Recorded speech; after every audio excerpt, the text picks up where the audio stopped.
اور اس کے بعد رکن ثانی جو ہے، دوسرے نمبر کا جو رکن ہے وہ کیا ہے؟ صلاۃ ہے، صلاۃ ہے۔ اس کی دلیل ہے حضرت عبداللہ ابن عمر رضی اللہ تعالی عنہما کی روایت ہے صحیحین میں، بخاری اور مسلم میں اور دوسرے مقامات پر بھی، کہ اللہ کے نبی صلی اللہ علیہ وسلم نے فرمایا بنی الاسلام علی خمسین، اسلام کی بنیاد 5 چیزوں کے اوپر ہے۔ سب سے پہلے آپ نے فرمایا شہادت اللہ الہ الا اللہ، شہادت اللہ الہ الا اللہ، سب سے پہلی چیز لا الہ الا اللہ کی گواہی دینا، وَأَنَّ مُحَمَّدًا رسول اللہ، اور اس بات کی گواہی دینا کہ محمد صلی اللہ علیہ وسلم اللہ کے رسول ہیں۔ اور پھر کہا وہ اقام الصلاۃ، نماز قائم کرنا۔ تو پتہ یہ چلا کہ اسلام کے ارکان میں سے دوسرے نمبر پہ نماز کا نمبر آتا ہے، اور اس کے بعد ہے وہ ایتاء الزکوٰۃ، زکوٰۃ دینا، اور رمضان کے روزے رکھنا اور حج کرنا۔ تو پتہ یہ چلا کہ علماء امت کا اس بات کے اوپر اجماع ہے، اور اس کے اوپر کئی دلیلیں ہیں موجود کہ نماز اسلام کے ارکان میں سے دوسرے نمبر کا رکن ہے، اور جان بوجھ کر کے اس کا ترک کرنے والا، چھوڑنے والا، وہ بہت بڑے خطرے میں ہے، بہت بڑے خطرے میں ہے۔ بلکہ اکثر اہل علم جو محققین ہیں وہ کہتے ہیں کہ جان بوجھ کر کے نماز کو ترک کرنے والا اگرچہ اس کے واجب کا وہ اعتراف کرتا ہو، یعنی یہ کہتا ہو کہ نماز ہمارے اوپر واجب تو ہے، لیکن سستی کرتے ہوئے چھوڑ دیتا ہو نماز کو بلا کسی عذر شرعی کے، تو ایسا آدمی کافر ہے، ایسا آدمی کافر ہے، دائرہ اسلام سے خارج ہے، اگرچہ وہ اس کے وجوب کا معترف ہی کیوں نہ ہو۔ وہ کہہ رہا ہو کہ نماز میرے اوپر واجب ہے، لیکن ہم نہیں پڑھتے ہیں، سستی سے نہیں پڑھتے ہیں، چھوڑ دیتے ہیں۔ تو علماء کی ایک جماعت جو محققین علماء ہے وہ یہ کہتی ہے کہ نہیں، ایسا کرنے والا آدمی کافر ہے، دائرہ اسلام سے خارج ہے۔ اور یہی فتویٰ سلف صالحین کا، صحابہ کرام رضوان اللہ علیہم اجمعین کا ہے۔ جمہور کا مسلک یہ ہے کہ جان بوجھ کر کے اگر کوئی آدمی نماز کو چھوڑ دے تو اس کو قتل کر دیا جائے گا، اس کو قتل کر دیا جائے گا۔ کیوں قتل کیا جائے گا؟ یعنی قتل کرنے کی وجہ کیا ہوگی؟ تو بعض علماء کہتے ہیں اس لیے قتل کر دیا جائے گا کہ وہ مرتد ہو گیا، اور مرتد کی سزا کیا ہے؟ قتل کرنا ہے۔ اور بعض لوگ کہتے ہیں کہ نہیں، اس لیے قتل کیا جائے گا کہ نماز جان بوجھ کر کے چھوڑنے کی جو حد ہے، جو سزا ہے اسلامی شریعت کے اندر، وہ یہی ہے کہ اس کو قتل کر دیا جائے، اس کو قتل کر دیا جائے۔ اور بعض علماء کہتے ہیں جو اس سلسلے میں سب سے ہلکی بات ہے وہ یہ ہے کہ اس کو قید کر دیا جائے گا۔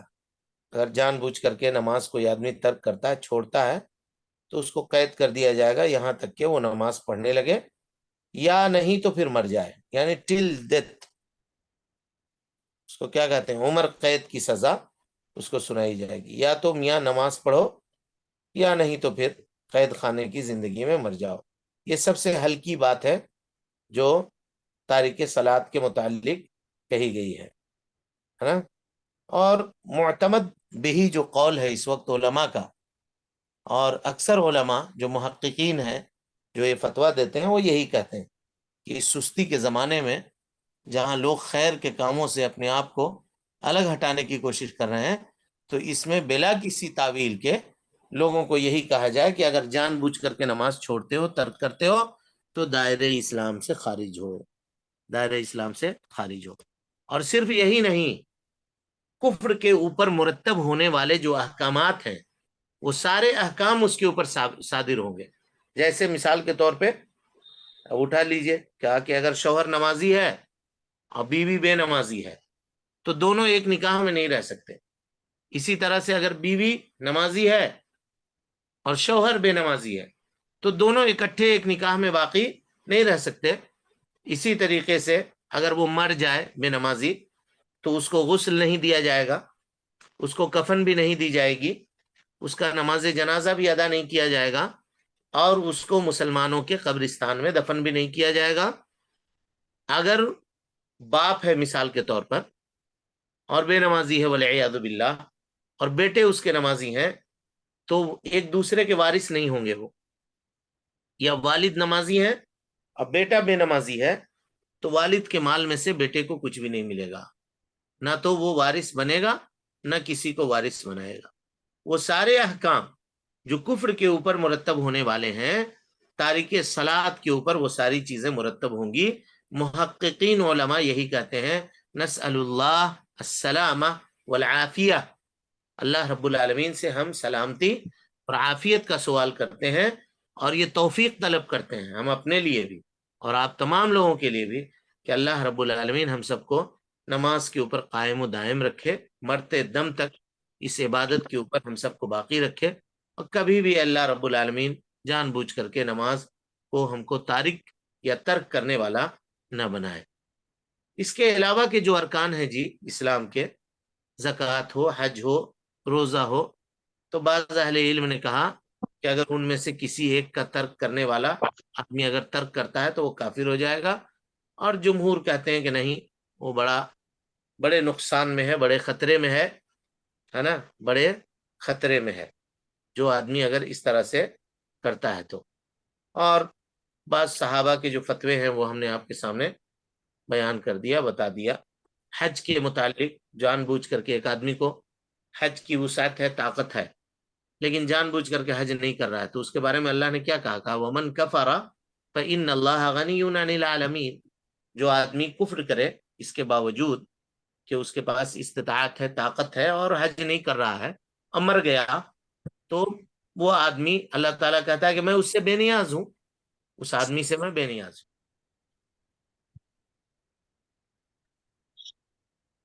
ٹھیک ہے، تو یہ معاملہ اتنا آسان نہیں ہے جتنا ہم لوگ سمجھتے ہیں۔ شادی بیاہ کے معاملے میں اور چھوٹے چھوٹے معاملے میں ہر کام ہمارا وقت کے اوپر ہوتا ہے، کوئی کام اگر نہیں ہوتا ہے وقت کے اوپر تو وہ یہی نماز ہے، یہی نماز ہے کہ وہاں کا وَإِنَّهَا لَكَبِيرَةٌ إِلَّا عَلَى الْخَاشِعِينَ، نماز یہ بہت بھاری عبادت ہے سوائے ان لوگوں کے لیے جو اللہ رب العالمین سے ڈرنے والے ہوں، حقیقی معنی میں جو اللہ کا خوف رکھنے والے ہیں ان کے لیے تو یہ عبادت آسان ہے، لیکن اگر جو آدمی اللہ کا خوف اور ڈر اپنے دل کے اندر رکھنے والا نہیں ہے تو وہ آدمی نماز اس کے لیے بہت مشکل ہے، بہت بھاری ہے۔ اور اسی طریقے سے نبی صلی اللہ علیہ وسلم نے فرمایا کہ ہمارے درمیان اور اہل کفر کے درمیان فرق کرنے والی جو چیز ہے وہ نماز۔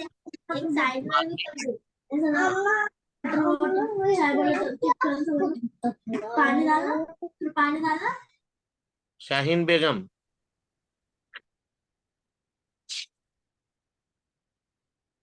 من کیجئے، باقی لوگ کیوں اپنا اوپن کیے ہوئے ہیں آڈیو؟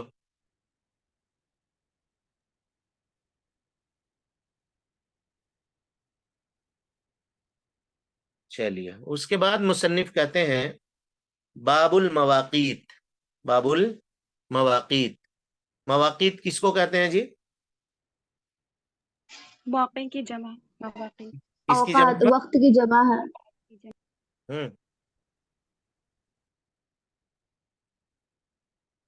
بولیے۔ جی، اوقات کی جمع مواقیت۔ مواقیت میقات کی جمع ہے۔ مواقیت کس کی جمع ہے؟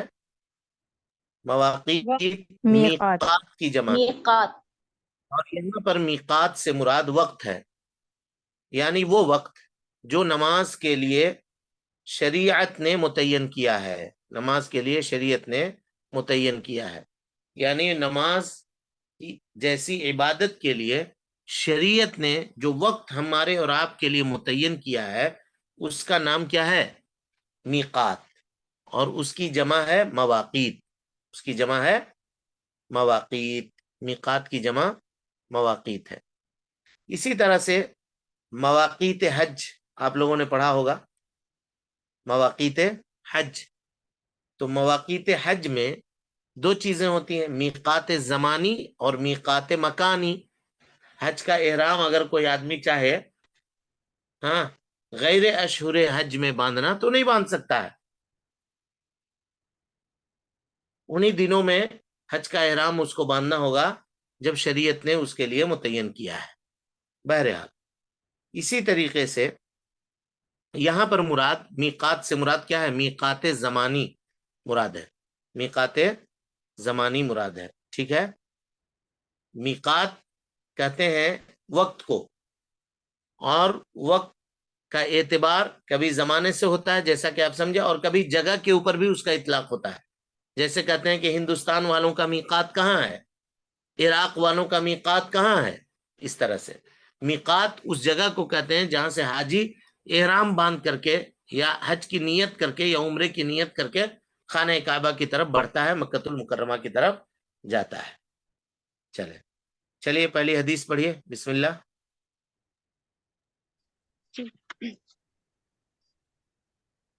عن عبد الله بن عمرو رضي الله عنه عن أن عبد النبي الله بن, پورے اعراب کے ساتھ پڑھیے حدیث.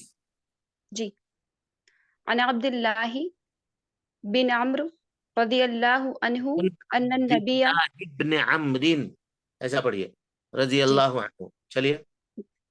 أن النبي صلى الله عليه وسلم قال عن وقت النبی, أن النبي صلى الله عليه وسلم قال وقت الظهر إذا زالت الشمس وكان ظل الرجل كطوله ما لم يحضر العصر ووقت العصر ما لم تصفر الشمس ووقت صلاة المغرب ما لم يغب الشفق ووقت صلاة العشاء إلى نصف الليل. الا بول رہے ہیں تو نصف اللیل کیسے بول رہے ہیں؟ الا نصف اللیل الاوسطی. جی إلى نصف الليل الأوسط ووقت صلاة الصبح من طلوع الفجر ما لم تطلع الشمس. ما رواه لم تطلع الشمس, شمس. شمس رواه مسلم. رواہ مسلم. اس حدیث کو امام مسلم رحمۃ اللہ علیہ نے روایت کیا ہے. اب دیکھیے حدیث کے الفاظ کے اوپر غور کیجیے. یہ پہلی حدیث ہے اس باب کی جی, جس کے راوی حضرت عبداللہ ابن عمر ابن عاص رضی اللہ عنہ ہیں. عبداللہ ابن عمر ابن عاص اللہ کے نبی جناب محمد رسول اللہ صلی اللہ علیہ وسلم سے روایت کرتے ہیں کہ آپ صلی اللہ علیہ وسلم نے فرمایا وقت الظہری اذا زالت الشمس, ظہر کا وقت اس وقت ہوتا ہے جب سورج زائل ہو جائے, یعنی سورج زوال پذیر ہو جائے, سورج ڈھل جائے, ہے نا. وقت الظہری اذا زالت الشمس, جب سورج زوال پذیر ہو جائے. تو زوال سے پہلے کا جو وقت ہوتا ہے جی, ہاں, وہ کیا, کون سا وقت ہے بولیے. اوابین ہاں, اشراق اوابین أوابين دهشت روابين ظہر کی نماز. نہیں نہیں دوها پیاس کی نماز. دیکھیے زوال کے وقت جو ہے اور اس سے تھوڑا پہلے جو وقت ہوتا ہے وہ ممنوع وقت ہے. کون سا وقت ہے؟ ممنوع. ممنوع وقت. اس وقت نماز آپ نہیں پڑھ سکتے. اللہ کے نبی صلی اللہ علیہ وسلم نے فرمایا حین یقوم قائم الظہیرہ, جب سورج ایک دم سر کے اوپر ہو اس وقت تک, یعنی وہ وقت آپ نماز نہیں ادا کر سکتے یہاں تک کہ سورج زائل ہو جائے, یعنی ڈھل جائے. ڈھل جائے مانے زوال پذیر ہو جائے, مائل ہو جائے مغرب کے جانب. اور جو وقت آپ اگر سورج کے نیچے کھڑے ہیں دھوپ میں تو آپ کا سایہ نہیں ہوگا, کیونکہ سورج ایک دم سر کے اوپر ہوتا ہے. تو جب سر کے اوپر ہوگا تو سایہ ہوگا ہی نہیں. بلب اگر آپ اپنے سر کے اوپر رکھیں تو آپ کا سایہ ہوگا نہیں. نہیں, لیکن اگر دائیں جانب یا بائیں جانب ہو تو سایہ ہوگا. ایک سیکنڈ.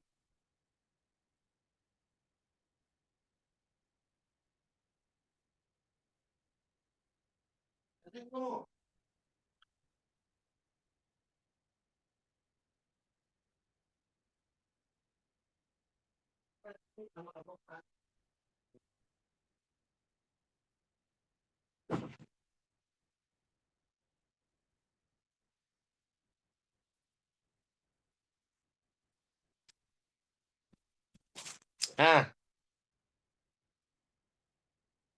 کب تک ہے جی کلاس؟ 11:50 تک. جی 11:50 تک ہے. ہو گیا نا وقت؟ جی شیخ ہو گیا. ٹھیک ہے، اب کل اس حدیث کو پڑھ کے آئیے آپ لوگ مکمل. انشاءاللہ سے. مکمل پڑھ کے آئیے اور یاد بھی کرنا ہے اس کو. گروپ میں ڈالیں گے استاد یہ؟ جو عربک میں ہے وہ بھی یاد کرنا ہے استاد. عربک ہی کو یاد کرنا ہے. آپ لوگ نئے ہیں کیا؟